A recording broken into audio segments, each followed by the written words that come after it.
مٹی کا رزق بن گئے، قصہ پارینہ بن گئے۔ کہانی تو اتنی سی ہے نا، جو اکڑ اکڑ کے چلتے تھے آج وہ مٹی کا رزق بن گئے ہیں۔ جو اپنے بدن پہ چٹکی مٹی بھی نہیں پڑنے دیتے تھے آج ان کے کفن بھی تار تار ہو گئے۔ حضرت غوث اعظم فرماتے ہیں قبرستانوں میں جا کے دیکھو کیسے کیسے حسینوں کی مٹی خراب ہو رہی ہے۔ اللہ اکبر، بدن خاک میں مل گئے، ہڈیاں چور چور ہو گئی، ریزہ ریزہ ہو گئی، قبروں کے نشان بھی مٹ گئے، کتبے بھی ٹوٹ گئے، مٹ گیا مشتاق دل سے رنگے یاد رفتگاں، پھول مہنگے ہو گئے، قبریں پرانی ہو گئی۔ کون کسی کو یاد کرتا ہے؟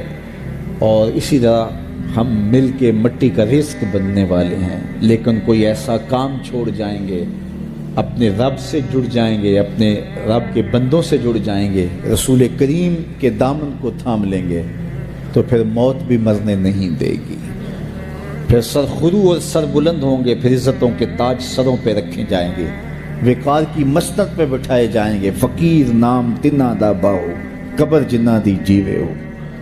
پھر قبروں پہ بھی چراغاں ہوگا جب ہم ان سے جڑ جائیں گے۔ تو یہ مختصر زندگی کی تمام تر لطافتوں کے حصول کے ساتھ گزرنی چاہیے۔ کتنے نوجوان ہیں جنہوں نے اپنی توبہ کو مؤخر کیا تھا بڑھاپے کے لیے اور آج قبرستانوں میں دفن ہیں۔ آپ جا کے قبرستانوں میں دیکھیں، وہ سوچتے تھے کہ ابھی تو جوانی ہے، جوانی سے لطف اندوز ہو لیں، بڑھاپے میں توبہ کر لیں گے، لیکن بڑھاپا نہیں آیا، موت آ گئی۔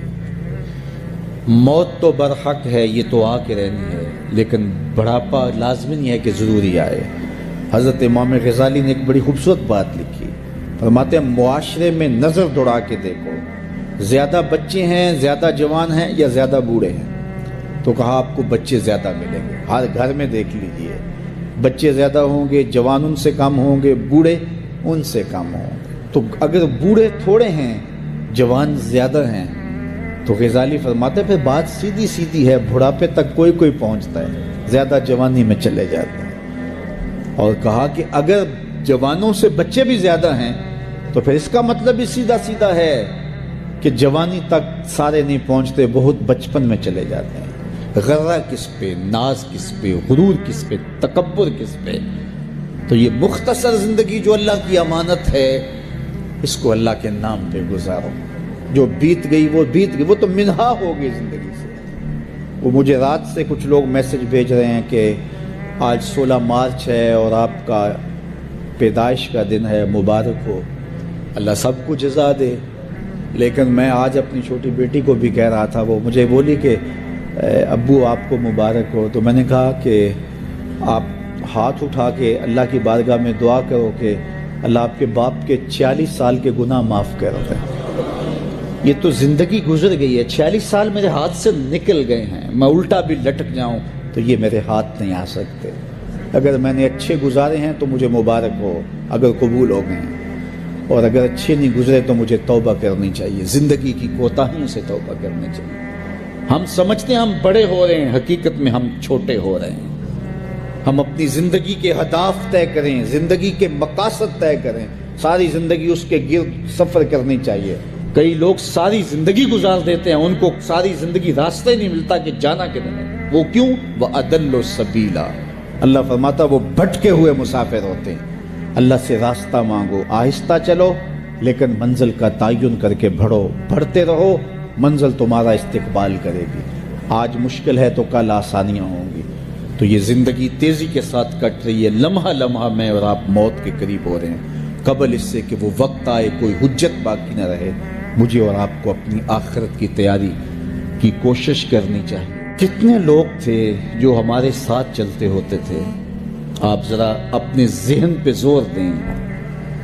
بچپن کے دوست، کلاس فیلوز، کاروباری ساتھی، گلی محلے کے لوگ، رشتہ دار، اعزاء و اقربا، آباء و اجداد، اور کتنے لوگ آپ کے مخالفین، معاندین، یہ ساری فہرست ذہن میں لائیں تو ایک دم خیال پڑتا ہے فلاں بھی چلا گیا، فلاں بھی چلا گیا۔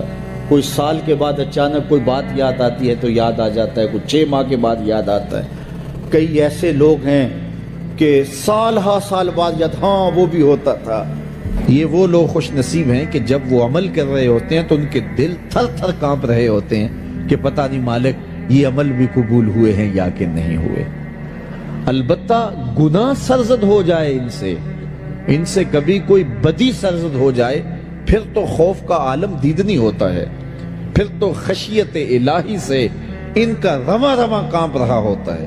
حضرت سیدنا عبداللہ ابن مسعود رضی اللہ تعالیٰ عنہ فرماتے ہیں کہ مومن اگر گناہ کر بیٹھتا ہے تو اس کی کیفیت یہ ہوتی ہے جیسے پہاڑ کے نیچے آ گیا ہے کہ ابھی پہاڑ اس کے اوپر گر پڑے گا، اور وہ جلدی سے اپنے بچاؤ کی تدبیر کرتا ہے۔ تو گناہگار کی یہ کیفیت ہے جو مومن گناہگار ہے، جب وہ گناہ کر بیٹھتا ہے تو پھر وہ ڈرتا ہے، جلدی سے توبہ کرتا ہے، اللہ کو منانے کے لیے چیختا ہے، چلاتا ہے، ہاتھ جوڑتا ہے، معافیاں مانگتا ہے، سجدے کرتا ہے، آنکھوں سے آنسو چھم چھم ٹپکتے ہیں، مالک مجھ سے گناہ ہو گیا، میرا گناہ معاف کر دے۔ یہ مومن کی کیفیت ہے۔ وہ بے چین ہو جاتا ہے کہ اس کی تلافی کیسے ہو، مجھ کو معافی کیسے ملے، رب راضی کیسے ہو، میں اس کی نافرمانی کر چکا ہوں، اس کے حکم کو توڑ چکا ہوں۔